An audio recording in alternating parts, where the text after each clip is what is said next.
So we're going to do chapter 4. This was number 23.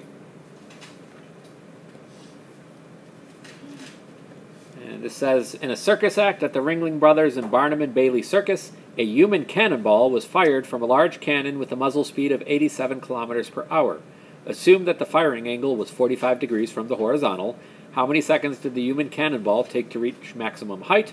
How high did he rise? And how far from the cannon did he land? So there's lots of things to find in that problem. Seems like a good type of exam problem. So let's draw a picture of what's going on. So we have the flat ground. We have the cannonball. We're going to shoot this guy out at some initial velocity. And he's going to make a little arc path, reach some maximum height, and then come down and hit the ground. Do they give us any numbers at all?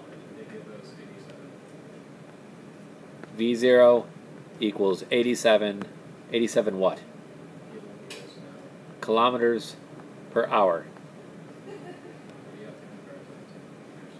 Yeah, we freak out when we see kilometers per hour, right? And what do we write it as? Meters per second. So I can do that conversion. I know that there are 1,000 meters in 1 kilometer. And I know that 1 hour is 3,600 seconds. Do this conversion and you'll get out 24 meters per second. Do I have any other numbers in this problem? No, the acceleration is due to gravity. So We know accelerations, but that's not something we're given. 45 degrees. We're given 45 degrees, yeah. Okay, so I have something acting at an angle. Anytime I see things acting at an angle, I want to break it up into x and y. I want to think about SOHCAHTOA. So I have some v in the x direction. Call that vx. And I have some velocity in the y direction. We'll call that vy. And I can separate things into the x and y directions. What do I know in x? And what do I know in y?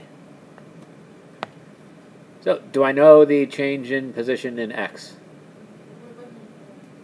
It's one of the things we're asked to find. Do I know the initial velocity in the x direction?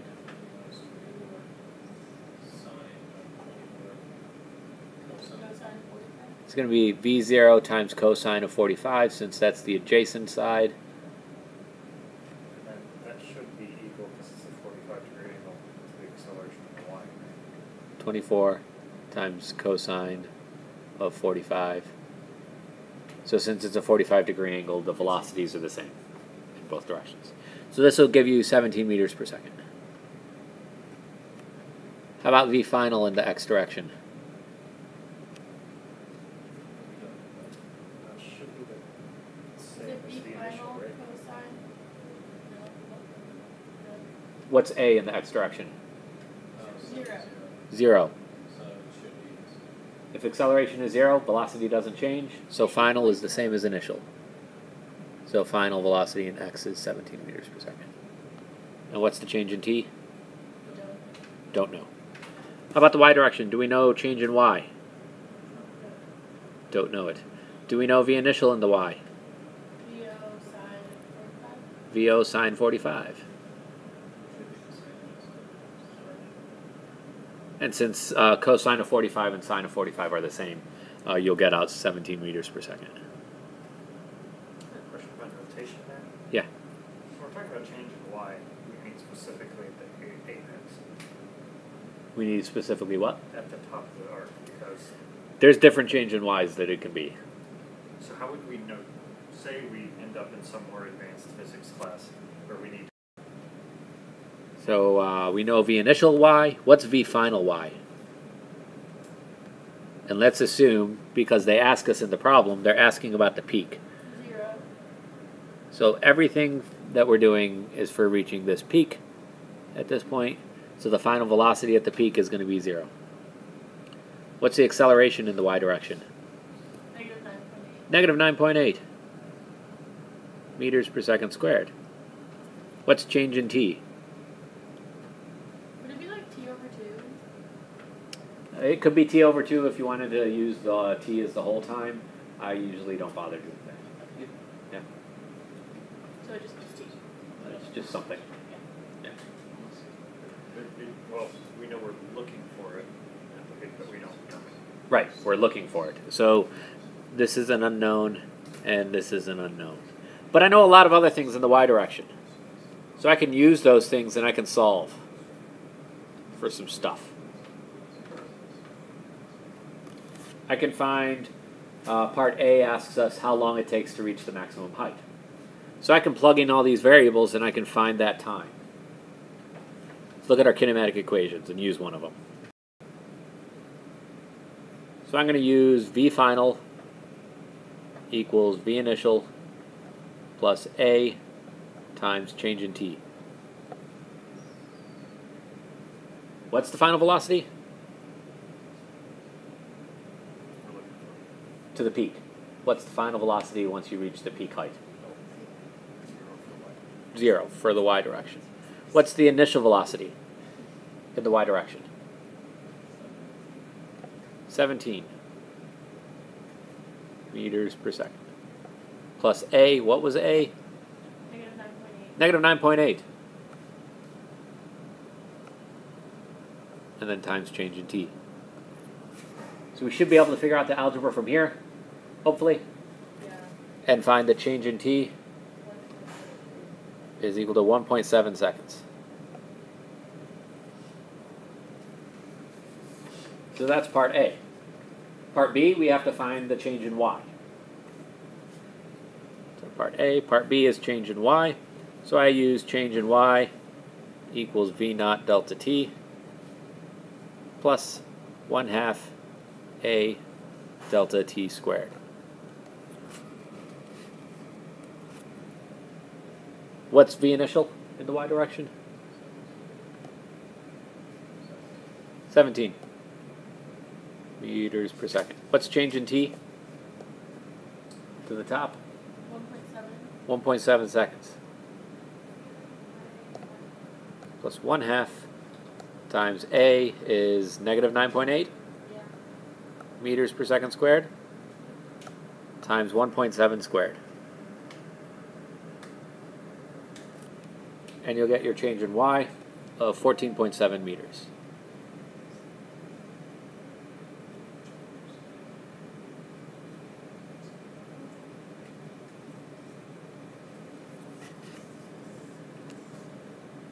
Okay. Last part. Let's say I don't think at all and I just start going. Change in x equals v initial times change in t plus 1/2 a change in t squared. I know a is 0, so that goes away. My change in x is now equal to v naught times change in t. V naught is 17 meters per second. Change in t, the change in t I found was 1.7 seconds. So then I solve and find change in x equals 29 meters. Is that correct? What is that? That's halfway. That's half. Because Because this just gets you up to the peak. So if you want to fall down from that peak, you need to double this to get the final change in x is equal to 29 meters times 2. And you'll get 58 meters. So that's just if you plug in the times that you solved. You could also just plug in double the time. Instead of doubling the final distance, you double this time, and that tells you how long it's flying in the x direction for. And you get the same exact answer. Okay? So we're going to do chapter 5, problem number 70. This is figure 5.58, shows two masses hanging from a string running over a pulley. Such a device can be used to measure the acceleration of gravity. It is then called Atwood's machine. If the masses are nearly equal, then the acceleration A of the masses will be much smaller than g. That makes it convenient to measure A and then to calculate g by means of equation 5.44. Suppose that an experimenter using masses m1 equals 400 grams and m2 equals 402 grams finds that the masses move a distance of 0.5 meters in 6.4 seconds starting from rest. What value of g does this imply? And assume the pulley is massless. So we'll draw the picture that we're talking about. We have mass 1, and that was equal to 400 grams. And it's looping over a pulley connected to mass 2, and mass 2 was equal to 402 grams. And they're going over this little pulley system. There's my wonderful pulley. They give us some more information. They also tell us change in x, or change in position. How far do these things move? 0.5 meters. I have a question. Yes. Why isn't it changing y because we're moving up and down, right? You could use change in y. If that makes you feel better, I'm just using some change in position. Change in y if that works better. Change in time, does it tell you how long these things take? 6.4. It tells us 6.4 seconds. Does it tell us anything else?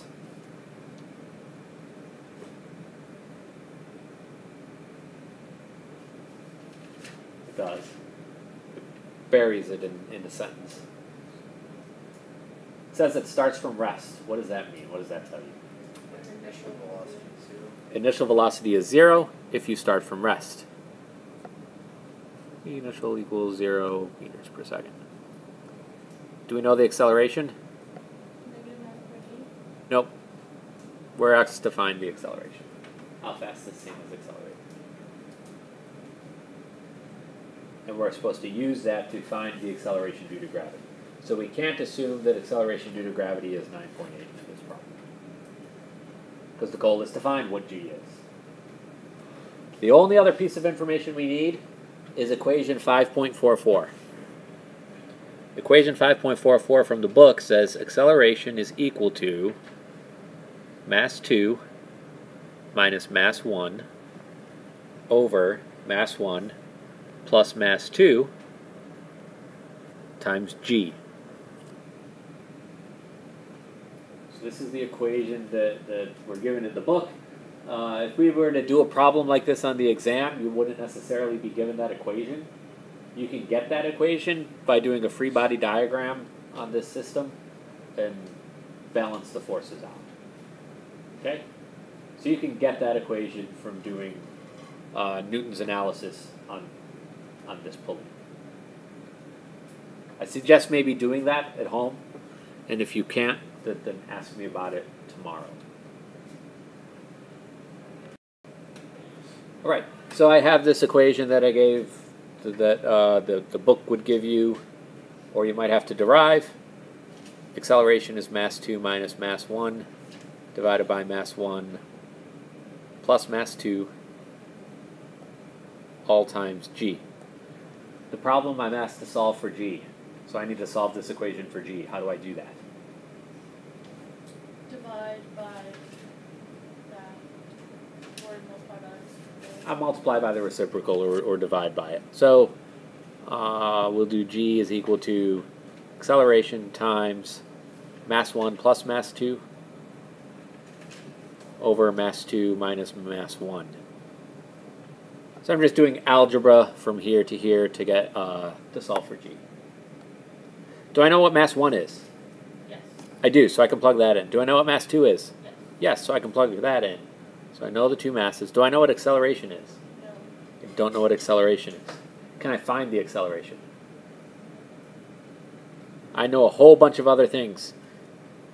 Do I know change in position? Yeah. Yeah, what was the change in position? 0.5. 0.5. Do I know the initial velocity? 0. 0. Do I know the final velocity? No. No. Do I know acceleration? No. Do I know change in t?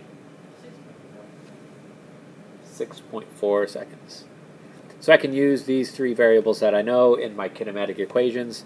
My go-to equation is usually change in y equals v naught delta t plus 1/2 a times change in t squared. Initial velocity is 0, right? So the first part of that equation just disappears. And I can do some shuffling, do some algebra to find what the acceleration is. Solve all this in terms of acceleration. A is 2 times change in y. 2 times change in y. Divided by the change in t squared. So you can plug in your numbers. Acceleration is 2 times 0.5 meters divided by 6.4 seconds squared. And you will find an acceleration of 0.02 meters per second squared. Yeah. So I have that acceleration, and I can go and plug that in up top for my g to find what my g is, and I will get my g equal to negative 9.6 meters per second squared. Yes?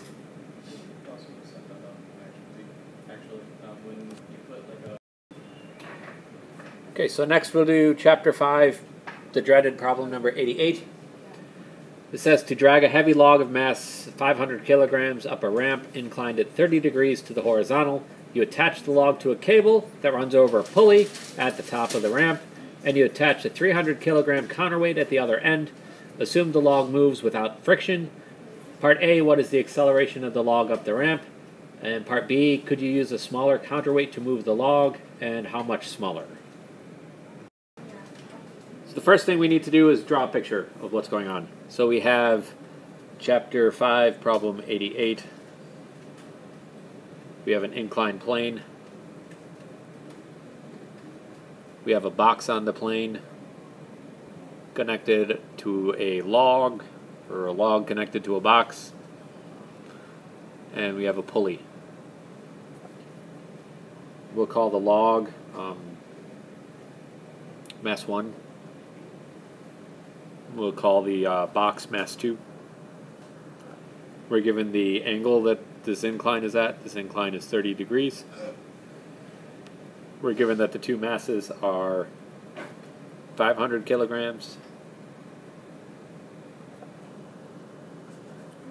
and mass 2 is 300 kilograms.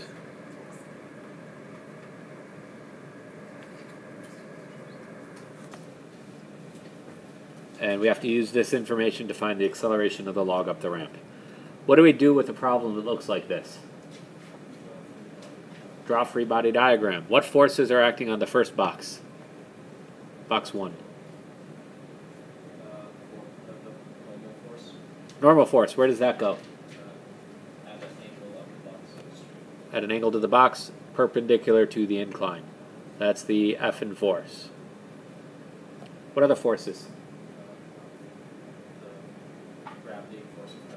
Gravity goes straight down. Fg. What other forces? Tension. Tension goes along your rope. So it looks to me like gravity is acting at an angle. What do I do when I see things at angles? Change your. Well, I rotate my coordinate system. Yeah. And when I do that, that means I have to draw on the components of Fg. Right, so I have a little piece of Fg going in the y direction, and I have a little piece of Fg going in the x direction. So that's everything for box 1? Okay, what about box 2? What's acting on box 2? The second Tension going up. I labeled these both with T. Do they have the same tension? Yes. So this was another question on your quiz about the tension in a string that's not compressed running over a pulley. The tension is the same at both ends. What other forces are acting? Gravity. Where does gravity go? Down. Gravity goes down. What about normal force? Where's normal force? There is no normal force. Why is there no normal force? because it's not sitting on a surface. You have to actually be in contact with the surface to have a normal force. So what I need to do now is write the forces in the x directions and in the y directions for both the boxes. Yeah? So I'm going to switch screens to do that. You have the forces labeled in front of you. In the x direction,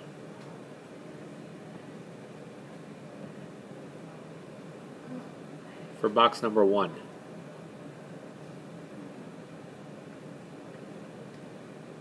I have the sum of forces on box in the x direction for box 1. What forces are pulling it up the incline? Tension. Tension. Any other forces pulling it up the incline? The gravity of the box. The second. Never mind. Any other forces drawn into that box in that free body diagram? Force of gravity? But that's not pulling it up the incline, right? The mass of the box. Pulling it down the incline. So we have tension minus FGX. Yeah? Fg equals mg. FG does equal mg. So tension minus FGX, what does that equal to? MA.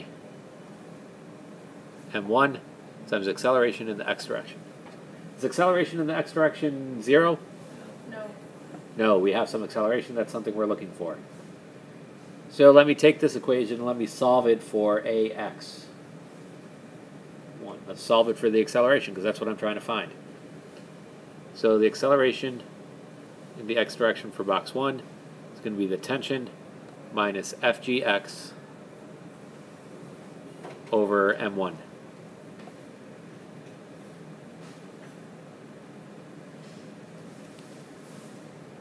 AX1 is the tension minus FGX.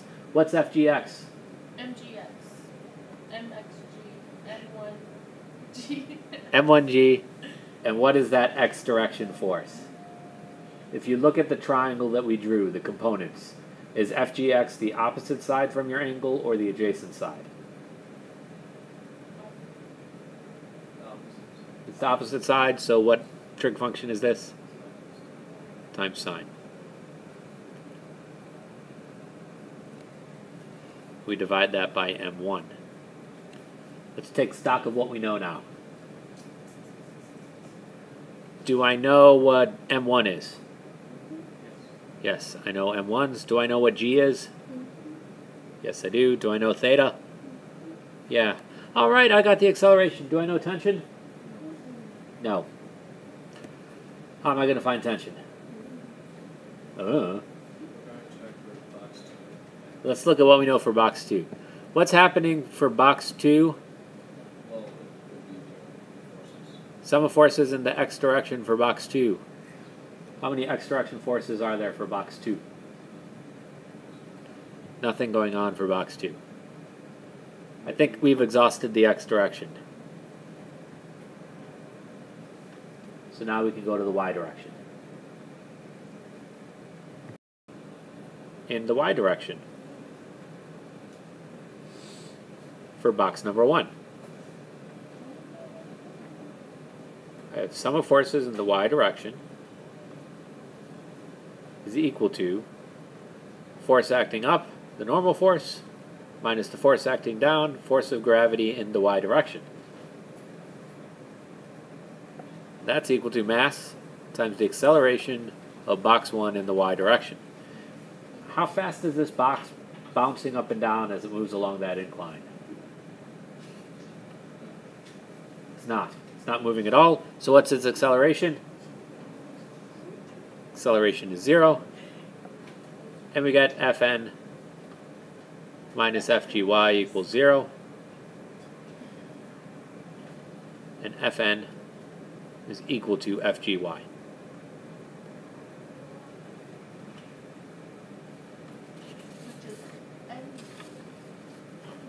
And Fn, because Fg is mg, Fgy is mg times cosine of theta.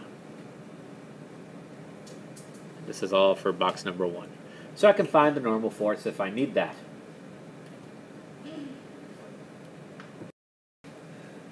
So I did the y direction for box number 1. Let's do the y direction for box number 2.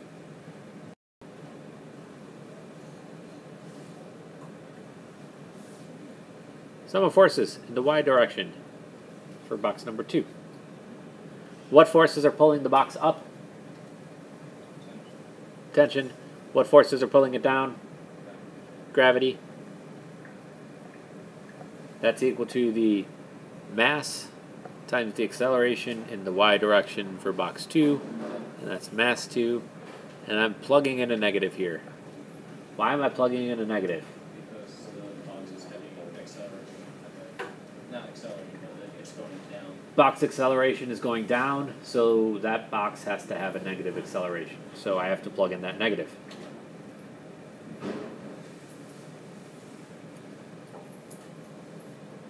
So I have tension. What's Fg? MG. Mg. Except now I'm talking about box 2, so I need to use M2. Equals negative M2 times AY2. That equation that I had for the x direction stuff, what was the one thing I didn't know? Tension. Tension. Yawning. But now you have two equations. So now I define tension. So I'm going to solve this for T. T equals M2G minus M2 AY2. So I have an equation for tension. Yeah. Something to note. In the first equation we had, I think it was AX of box 1. In this equation we have AY of box 2. What do I know about those A's? What would be really nice about those A's if it were true? If they were the same. Because of the way tension works, because the tensions in the ropes are the same, the boxes, they both have the same acceleration. If the second block were accelerating faster than the first block, what would happen to the string? It would snap. If the second block were accelerating slower than the first block, what would happen? It'd be catching up, and the tension wouldn't exist. Oh, there wouldn't be tension. There wouldn't be Oh, tension. that makes sense. Yeah? So these accelerations have to be the same. I'm just going to call them A from now on. Okay? So I can take this tension equation and I can plug it in to my very first equation I found for the x direction. Let's repeat that. The acceleration is equal to T minus 500 times 9.8 times sine of 30, all divided by 500. So I just plugged in some numbers. Now I'm going to plug in my equation that I just found for T. It is M2 times G minus M2 times A minus 9.8 times sine of 30 times 500, all divided by 500. Plug in more numbers. What's mass 2? Mass 2 is 300. So 300 times 9.8 minus 300 times A minus 9.8 times sine of 30 times 500, all divided by 500. How many unknowns do I have in the equation? 1. So I can do the algebra. You should be able to do this algebra and find that the acceleration is equal to 0.61 meters per second squared.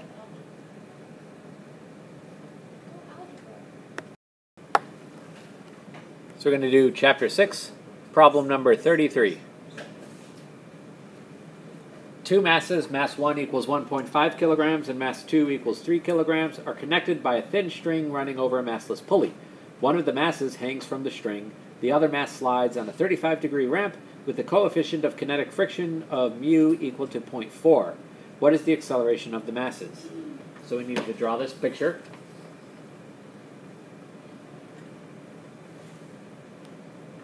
Looks a lot like the log problem. Box 1, pulley, box 2. Box 1 has a mass 1. That mass is equal to 1.5 kilograms. Box 2, mass is equal to 3 kilograms. We're told that this incline is 35 degrees. And we're told that the coefficient of friction is equal to 0.4.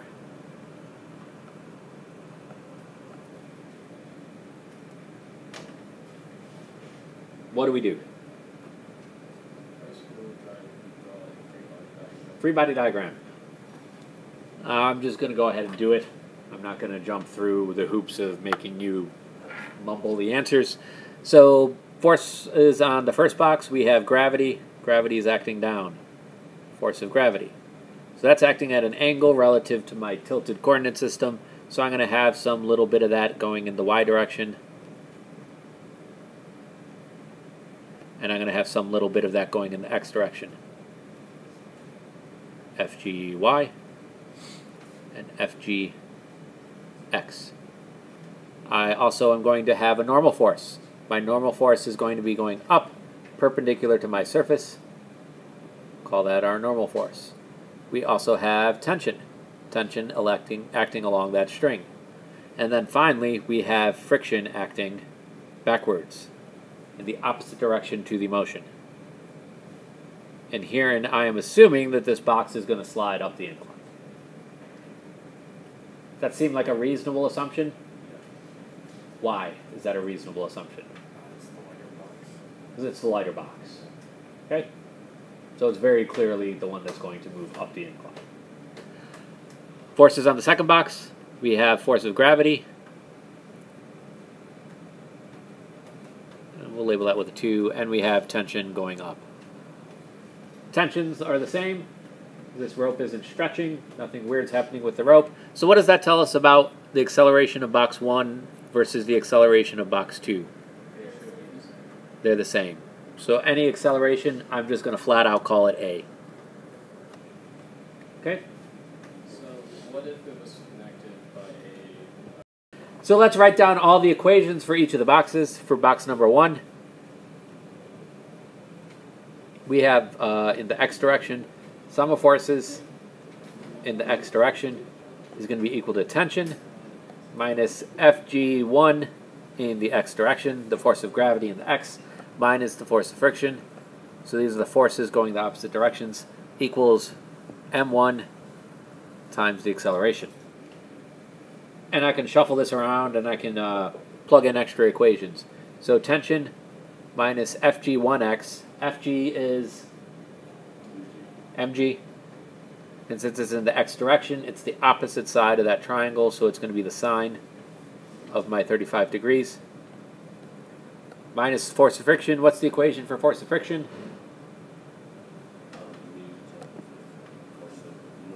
Mu times the normal force. And that's going to be equal to mass 1 times A. And I can solve all of this to get an equation for A. Acceleration is going to be tension minus mg sine of 35 minus mu times the normal force all over mass 1. I know the masses, right? I know mass 1. I know g. I know mu. What things do I need to find still so I can find acceleration? Tension? And the F in force. How do I find the F in force? Let's go to the y direction. In the y direction for box 1, if I write the sum of forces in the y direction, we get the normal force acting up minus FGY, force of gravity in the y direction, equals 0, because the box isn't bouncing up and down as it moves along the incline.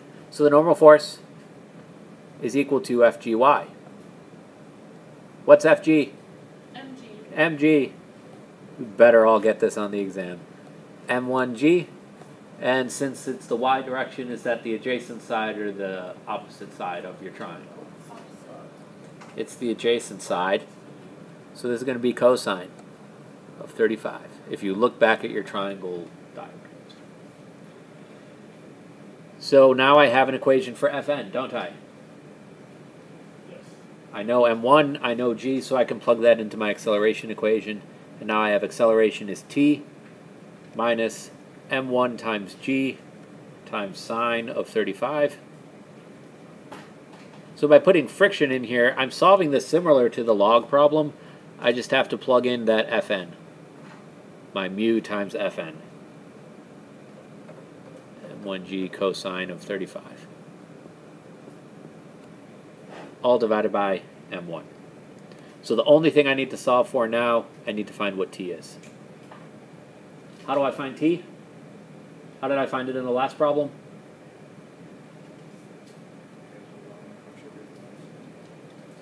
This is all for box 1. Do I have another box? Yeah. I have another box I can go to, so I'm going to go to box 2. I look at box number 2. Sum of forces in the x direction for box 2. What's happening to box 2?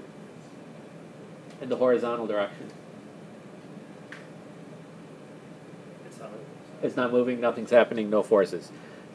How about the y direction? Sum of forces in the y direction. We have tension pulling it up, gravity pulling it down. That's going to be equal to mass 2 times the acceleration. So tension minus Fg is mg equals m2a. So I can solve this for tension, get an equation for tension. My tension equation says tension is mass 2 times g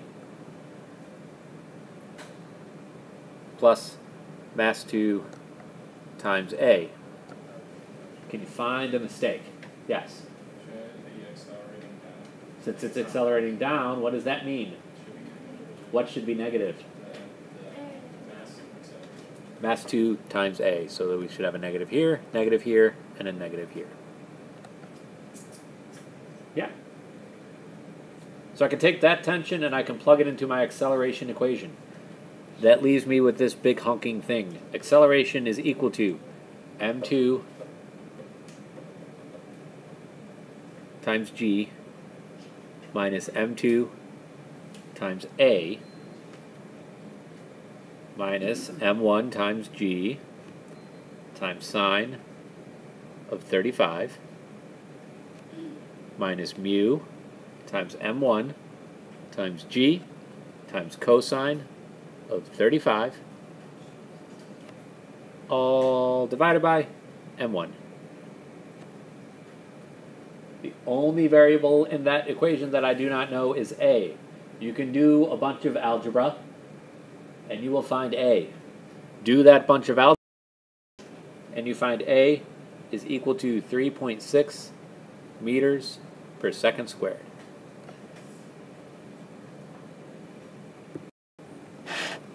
Let's do chapter 6, number 61. This problem we have the highest part of a road over the top of a hill follows an arc of a vertical circle of radius 50 meters. With what minimum speed must you drive an automobile along this road if its wheels are to lose contact with the road at the top of the hill? So I can draw a picture of this. I have a car that's driving over a hill. Here's my little wheels. Here's my car. That's about how nice my actual car is. The radius of this hill is 50 meters. And I can identify what forces are acting on this. What forces are acting on the car? Gravity. Where does gravity go? Down. Gravity is going down towards the center of a circle. So what kind of force is gravity if it's acting towards the center of a circle? It's a centripetal force. What other forces are acting? Friction, we can ignore friction. They don't tell us anything about friction. Normal force. Normal force normally acts up, correct? So that would be the normal force. So I can write the sum of forces that are acting on this. Sum of forces in the y direction. I have the normal force going up minus the force of gravity going down. That's going to be equal to negative m times the acceleration, which is centripetal. Right, because the centripetal acceleration is acting downwards towards the center of that circle. Now it asks us about the speed we need to go so that we lose contact with the road. If I lose contact with the road, what happens to the normal force? It disappears, it goes away, because you need contact to have a normal force. Right. So normal force goes to 0. So I have negative Fg equals negative MAC. What's Fg? MG. Mg equals negative M. What's AC? mv squared divided by AC is V squared divided by R. If I look at this equation I've just derived, my m's cancel, my negatives cancel. I can solve this for V, and I find that V is equal to the square root of G times R. I know what G is, 9.8. I know what R is, 50. Plug in your numbers and you'll get 22 meters per second. This problem is solved the exact same way as the bucket problem, the bucket demo I did in class.